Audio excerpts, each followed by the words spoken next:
Europe's security landscape is often discussed in terms of budgets and weapons, but numbers alone rarely tell the full story.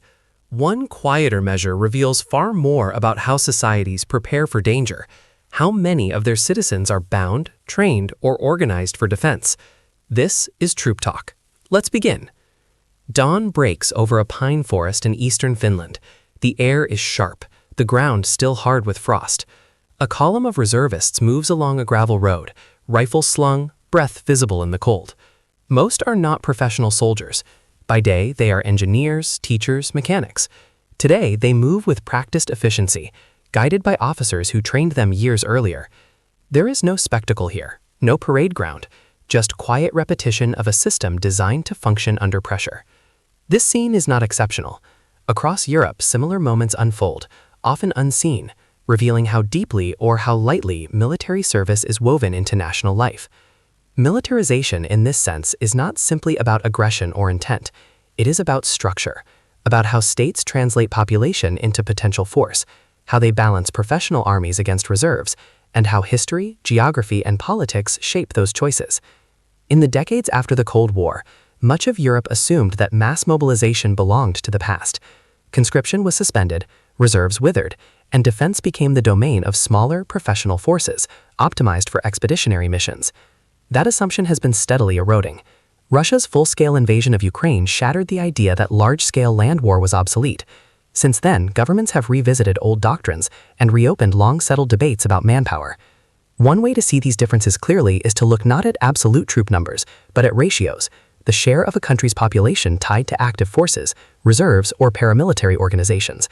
It is an imperfect metric. Data varies, definitions blur, and transparency is uneven. But the broad patterns are revealing. At the bottom of this spectrum sit Europe's least militarized states. Luxembourg is a clear example. With a population just over 600,000, it maintains a force of roughly 1,000 active soldiers and no formal reserve system. The ratio is well below 0.1%. The Luxembourg army is built around a single light infantry battalion, focusing on reconnaissance, logistics, and niche NATO contributions. Its logic is simple. Integrate tightly with allies, invest in training and technology, and accept that national defense in isolation is neither feasible nor intended. Ireland follows a similar path, though from a different tradition. With a population of roughly 5 million citizens, Ireland fields roughly 7,000 active personnel and a small reserve component. The ratio remains low by European standards. Military neutrality shapes every aspect of Irish defense policy. The defense forces prioritize peacekeeping, maritime patrol, and domestic support tasks. Recruitment shortfalls have been persistent. In late 2023, a government commission concluded that the force was operating well below sustainable strength, recommending expansion and modernization. The challenge is not doctrine but capacity. Germany occupies a more paradoxical position. With 84 million people, it has one of Europe's largest economies and industrial bases, yet its active force stands at roughly 180,000 personnel, supported by a relatively small trained reserve. The proportional ratio remains modest. This is the legacy of 3 decades of downsizing after reunification, shaped by political caution and a focus on economic leadership. On paper, Germany retains a vast pool of former conscripts, hundreds of thousands of citizens with prior service, but most lack recent training or equipment. The invasion of Ukraine marked a turning point. On February 27, 2022, Berlin announced a special defense fund of 100 billion euros. By March 2024, the Bundeswehr had begun expanding permanent deployments in Lithuania and accelerating recruitment, signaling a shift from minimal sufficiency towards credible deterrence. Belgium and the United Kingdom sit in a similar proportional range, though their structures differ sharply.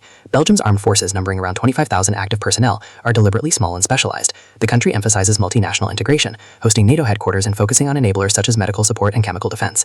The United Kingdom, by contrast, maintains one of Europe's most capable militaries in absolute terms, with global reach, nuclear forces, and advanced naval aviation. Yet its manpower ratio remains constrained by chronic recruitment and retention problems. By mid-2024, official figures showed the British Army's trained strength below target, highlighting a tension between ambition and personnel reality. Moving upward, the Netherlands and Czech Republic illustrate how medium-sized states are rethinking force structure. The Netherlands fields around 44,000 active personnel, with plans to dramatically expand both active and reserve components. In April 2024, The Hague confirmed funding for a voluntary national service year aimed at building a larger, better-trained reserve. Czechia, with a population of just over 10 million, has pursued a steady modernization path since joining NATO, investing in new armored vehicles and committing to expand reserves. These countries are not returning to mass conscription, but they are clearly hedging against prolonged conflict. Southern Europe presents a different pattern. Spain and Italy maintain larger active forces, supplemented by substantial paramilitary organizations. Spain's Guardia Civil and Italy's Carabinieri perform internal security roles but are trained and organized along military lines. This inflates their ratios, but also reflects domestic security needs and historical models of state authority. Italy's total force approaches 300,000 when these elements are included. Its navy operates 2 aircraft carriers, underscoring a focus on Mediterranean stability rather than territorial mass. France stands apart. With roughly 200,000 active troops, a significant reserve, and a large gendarmerie, its total military manpower approaches 400,000. The ratio is higher than most Western European peers. France maintains a full-spectrum force, nuclear deterrence, expeditionary capability, and overseas bases. On January 19, 2024, Paris published an updated military programming law, committing to expand reserves to 100,000 by 2035. The aim is not mass mobilization in the Finnish sense, but strategic autonomy, the ability to act independently if required. As the ratios climb, geography begins to matter more. Slovakia, Romania, and Hungary sit along NATO's eastern flank, and their militarization reflects proximity to perceived threats. Slovakia has accelerated recruitment and met the alliance's 2% GDP spending benchmark. Romania, with access to the Black Sea, fields a large obligated force and has increased defense spending above 2%. Hungary's Zrínyi 2026 program, launched earlier but intensified after 2022, emphasizes heavy armor and domestic production, signaling a desire for self-sufficiency within alliance constraints. In Northern Europe, the pattern shifts again. Sweden's return to conscription after years of professionalization has transformed its manpower profile. With NATO accession finalized in March 2024, Sweden committed to expanding its wartime force toward 130,000 by the mid-2030s. The Home Guard, composed largely of volunteers, plays a central role in territorial defense. The ratio is not extreme, but the trajectory is unmistakable. Bulgaria and Croatia occupy an intermediate space, blending professional corps with large reserve pools shaped by historical experience. Croatia's reserve system reflects lessons from the conflicts of the 1990s, where rapid mobilization proved decisive. Recent acquisitions of Western equipment signal alignment with NATO standards, but manpower remains central to defense planning. Portugal and Norway highlight how counting methodology affects rankings. Portugal's inclusion of large numbers of former conscripts inflates its ratio, though most are not actively trained. Norway, by contrast, maintains a smaller active force but a highly organized reserve and home guard. Its ratio reflects a deliberate focus on readiness in harsh terrain. On June 5, 2024, Oslo announced further investments in northern infrastructure, reinforcing the link between manpower and geography. Denmark follows a similar logic, balancing a compact professional force with a sizable home guard capable of supporting NATO operations. Poland, however, represents a different scale altogether. With roughly 200,000 active troops and hundreds of thousands of reservists and territorial defense personnel, Poland's ratio reflects a conscious decision to build mass. Since 2022, Warsaw has signed contracts for tanks, artillery, and aircraft at a pace unmatched in Europe. On April 23, 2024, the Polish Defense Ministry confirmed plans to sustain active strength above 200,000, embedding manpower expansion into long-term strategy. Austria and Slovenia, though neutral or non-aligned, maintain surprisingly high ratios due to militia-based systems. Austria's conscription model produces a large trained reserve capable of rapid mobilization. Slovenia's structure emphasizes territorial defense over expeditionary capability. In both cases, the ratio reflects constitutional choices rather than alliance commitments.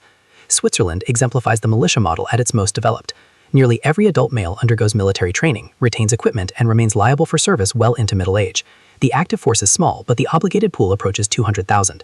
Mobilization timelines are measured in days, not months. This system trades efficiency for resilience, prioritizing national survival over power projection. The Baltic states push this logic further. Latvia reintroduced conscription in 2024 and has driven defense spending to some of NATO's highest levels.